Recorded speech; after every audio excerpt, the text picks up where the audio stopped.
be totally honest. How many of you thought that 30 seconds of waiting for me to sit down had more excitement and intrigue than what the fuck we got tonight?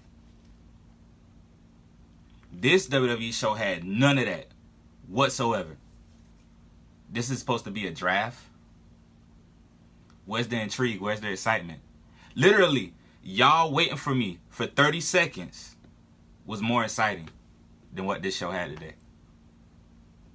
This show was dog shit, people. It was dog shit, and I'm gonna just call it out for what it is. It was dog shit, it was piss poor, and it was done fucking poorly. How many restarts do you get before you get something right? This is Chill Guy TV. This is Beyond the Rain podcast. Let's talk about this shitty show and get it over with.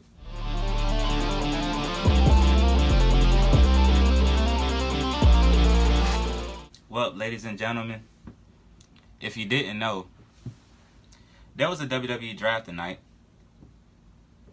Yeah, I mean, if you watched it on TV, you couldn't tell it was a draft. It just looked like the same old Monday Night Raw. Besides them blatantly, obviously putting WWE draft and having a ticketer on the bottom of the screen. You know what? Actually, that ticketer is probably one of the best things they did tonight. Because I ain't gonna front. The way how it was presented like it was exciting. But honestly, was that draft exciting? With everything we got tonight? Or was it just another piss poor Smackdown? We about to go ahead and get into this. First match of the night. We have the big dog. Ooh. And burn it down, man. Burn it down, dude. Seth Rollins. You know what really needs to be burned down? You know what I can't wait to get burnt down? Seth Rollins' title reign. I swear, Seth Rollins, I'll be the loudest one. Burn it down! Fucking. Seth Rollins and Roman Reigns. The match starts off with a fist bump. You know, they playing up to the character. You know, they playing up to the thing that Seth Rollins and Roman Reigns are close friends. They're Shield buddies. That's pretty much what this match was based on the whole time. Shield buddies just going at it, competing with one another. And the match ends in a DQ. Yeah, you know, first match on Smackdown, you know, first match we see Seth Rollins ends in a DQ. How convenient. Is this Seth Rollins' new gimmick, a DQ every match he fights in? I promise you that at this point I feel like WWE is trolling us. Because how the way Seth Rollins wins in disqualification this time, he actually wasn't on the losing side of this DQ this time. He actually won. The Fiend comes from under the ring, grabs Seth Rollins, and drags him under the ring. Ladies and gentlemen, the expression on my face, the way I just explained that, is exactly the way y'all probably watched it on television. And if you didn't see it, how the way you will look at it, like if you watch it on YouTube. It was boring. It's like, okay, so you finally give us Bray Wyatt doing something different. You about 3 weeks too late? This company is always late. Why? That's not the worst part. So, with Seth Rollins winning the match, Monday Night's Raw first picks are Becky Lynch, the Club, the OC, and dude, I honestly cannot even freaking remember. I really cannot remember who the third person was, because that's how much I did not care about this show. Braun Strowman. That's why I didn't care, because it's Braun Strowman. Who really cares where Braun Strowman goes, bro? Tyson Fury, come on. We really about to watch a Braun Strowman and Tyson Fury match just to see Braun Strowman get knocked. That show hasn't come yet. This is Smackdown. Let me get back to Smackdown. No one cares about Braun Strowman. But on Smackdown side, they pick the big dog, Roman Reigns, because, you know, Fox got to have that big dog. Boy, if they don't have that big dog, Fox just won't know what to do. They go crazy. You know what I mean? They go crazy. And Fox picks up The Fiend, Bray Wyatt. before y'all get mad when this happens, and I'm not going to say I told you so, The Fiend getting drafted to SmackDown doesn't make no sense unless a couple of these things happen. Brock Lesnar gets drafted to Raw with the WWE Championship. Seth Rollins gets drafted to SmackDown with the Universal Championship. The Fiend and Rollins have a match on Monday Night Raw to decide the Universal Champion, and The Fiend takes the title. Those are the only two options y'all got in that. Because you know what happens if Seth Rollins goes to Monday Night Raw and Brock Lesnar stays on SmackDown? You know what happens to The Fiend? Do you really want to know what happens? Buried. He loses. The Fiend loses if Seth Rollins stays on Raw with that championship. Fucking shit show, man. The Fiend versus Seth Rollins match ends in Seth Rollins versus Roman Reigns. I don't care about this show tonight, bro. Seth Rollins versus Roman Reigns match ends in a DQ because why not? Next match, we have Baron Corbin versus Shorty Gable. That's right, ladies and gentlemen. Chad Gable is now Shorty Gable. Apparently, Vince McMahon thought it would be cool to call Chad Shorty. I mean, they had a big Titantron and everything, so you know this is a Vince move, the way they going for it. Shorty Gable. Yeah, because Vince likes the name Shorty. And think it's cool if we start calling him Shorty G. He has this big image in his head that people are going to be shouting, Shorty G, Shorty G. Can you please, Shorty G, huh? Can you please serve me up a nice wine glass of bleach on the rocks, please? Add an olive in there too. Add an olive in there. You know, add a nice little orange on the glass for me. Pretty it up for me. I want to look beautiful when I die after drinking that bleach. Because that's what I'd rather do than to hear his name be Shorty G. Baron Corbin wins because why not? Come on, man. Pay-per-view wins don't mean nothing no more. Baron Corbin beat Shorty G. After the match, you know, they give us the next draft picks. This is round 2 for the draft. Randy Orton is drafted to Raw. Sasha Banks is drafted to SmackDown. Raw gets Ricochet. SmackDown actually got Braun Strowman. And Monday Night Raw actually did a good thing. My fault. I accused Monday Night Raw of doing the wrong thing. They got Drew McIntyre in the first round. So Braun Strowman went in the second round to SmackDown. Drew McIntyre went to Monday Night Raw in the first. Excuse me. My mistake. You didn't keep up with this show neither. Come on. Bobby Lashley was the final pick for Raw in the second round. It really wasn't important. So after we get those draft picks, we go on the usual commercial break. Because, you know, WWE has to show a commercial break every 10 to 15 minutes. Because why not? Why not, bro? Why not? Why not? Commercial breaks, they're awesome, bro. Everybody loves them. Come on, they're great. You have the Beast, Brock Lesnar, and Paul Heyman come out. Paul Heyman, you know, goes up hyping the match for a Sweet Saudi Money 3 Expedition for Green, as you like to call it. You know, get that good old blood money because why not, bro? I really think that's how WWE really books their shows. Why not? Like, the dumbest stuff we see is just like, they're probably like, why not, bro? They'll like it, bro. They'll keep watching. They'll keep watching. They'll keep watching. Why not? Why not? You have Paul Heyman and Brock Lesnar. Paul Heyman is pretty much hyping up the match for Brock Lesnar and Cain Velasquez. That's happening at Crown Jewel. And Paul Heyman is playing on the fact that Cain Velasquez beat Brock Lesnar 9 years ago in the UFC when Brock Lesnar was the UFC heavyweight champion. He plays on that factor, and Paul Heyman says, a man who has fear is scared to face his fear. But Brock Lesnar is ready to look his fear in the eye and destroy him. And Paul Heyman, as soon as he's about to get to his usual, this is not a prediction, it's a spoiler, Rey Mysterio and Cain Velasquez cuts off Brock Lesnar and Paul Heyman.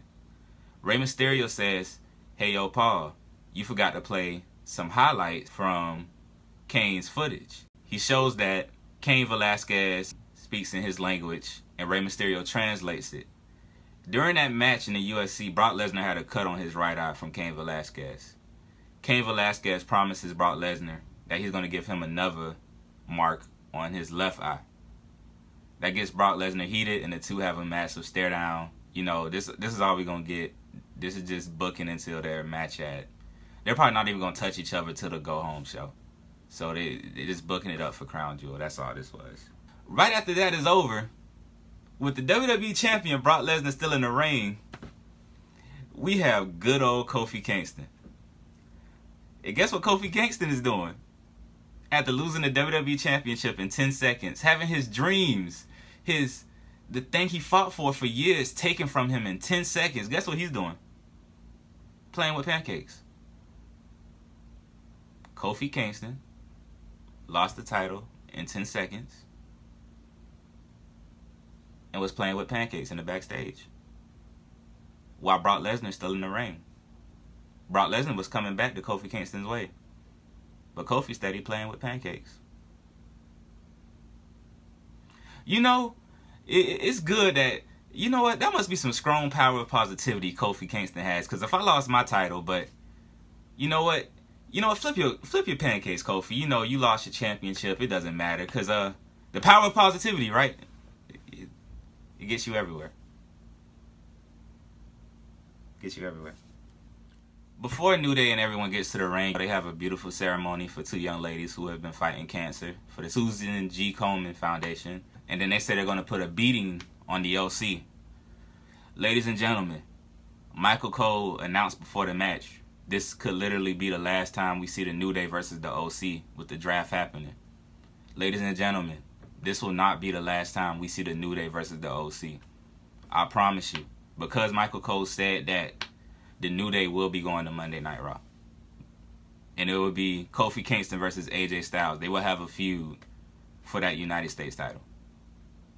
That's all that's going to happen. Because, why not? Nothing has to gain and treat no more. It's 3 tag teams. Come on, man. The New Day and the OC? Why not, man? Why not? That's all WWE saying. Why not? Why not?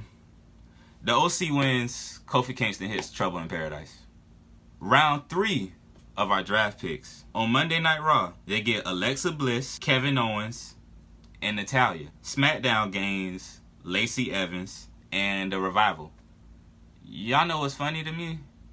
You mean to tell me Kevin Owens did all that hard work making sure Shane McMahon is not on SmackDown anymore just for him to get drafted to Monday Night Raw so Shane McMahon can come back the first week of Monday Night Raw in this new era? Y'all know that's going to happen, right? So just be prepared. Shane McMahon's coming back to Monday Night Raw. And get ready for a whole 8 months of a Kevin Owens versus Shane McMahon feud. I really hope y'all ready for that. Goes on commercial break. And we get right back to the last final round, round 4. You have the Viking Raiders heading to Raw. Lucha House Party. Lucha House Party got picked? Out of all the tag teams. You mean to tell me Fox was like, oh yeah, bring on Lucha House Party. Out of all these legitimate teams, you have Rowan and Harper. You decide the Lucha House Party? You even have the Usos. Dude, whoever's in charge of drafting, fire them.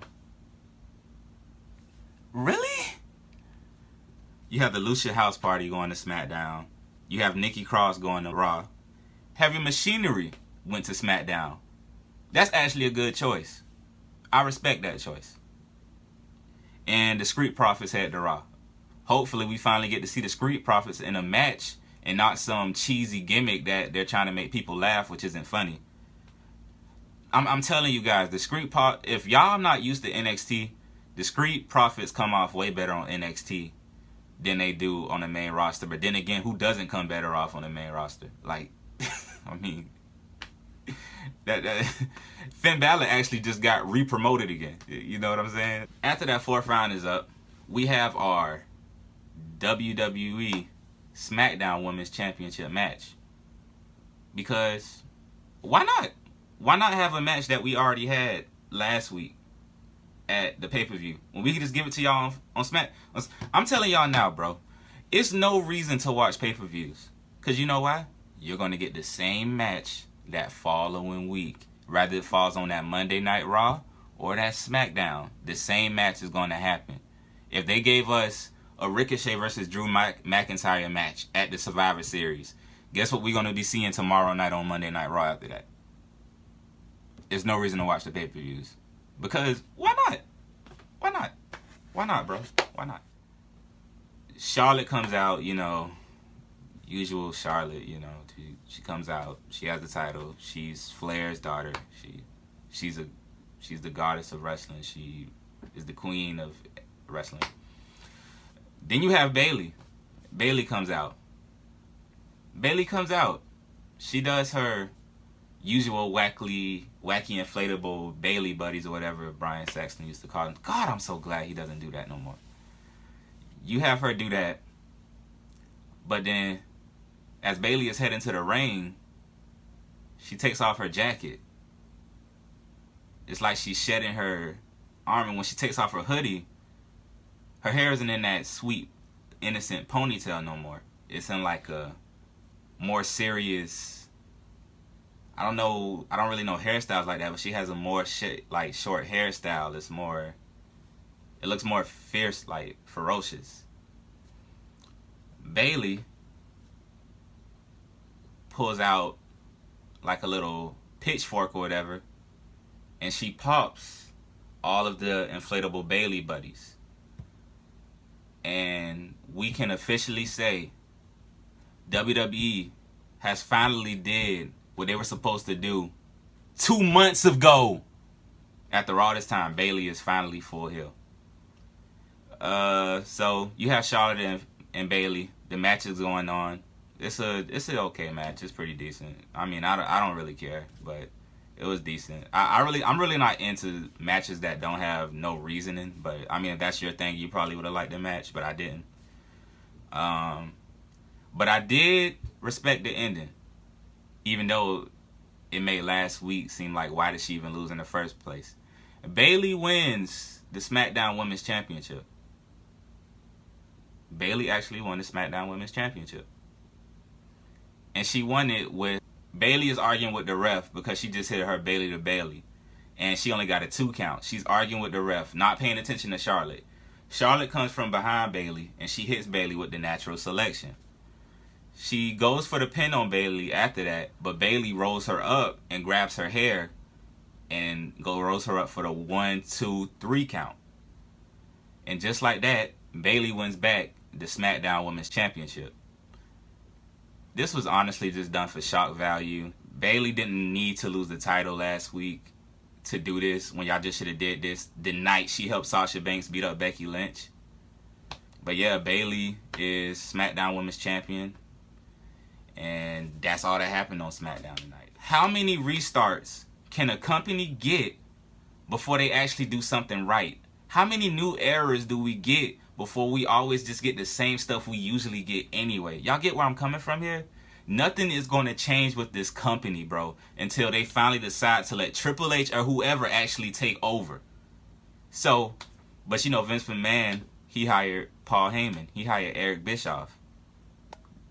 You know, they're the directors of that show. So, if you want to blame anybody tonight, blame Eric Bischoff, because that's what Vince McMahon hired them for.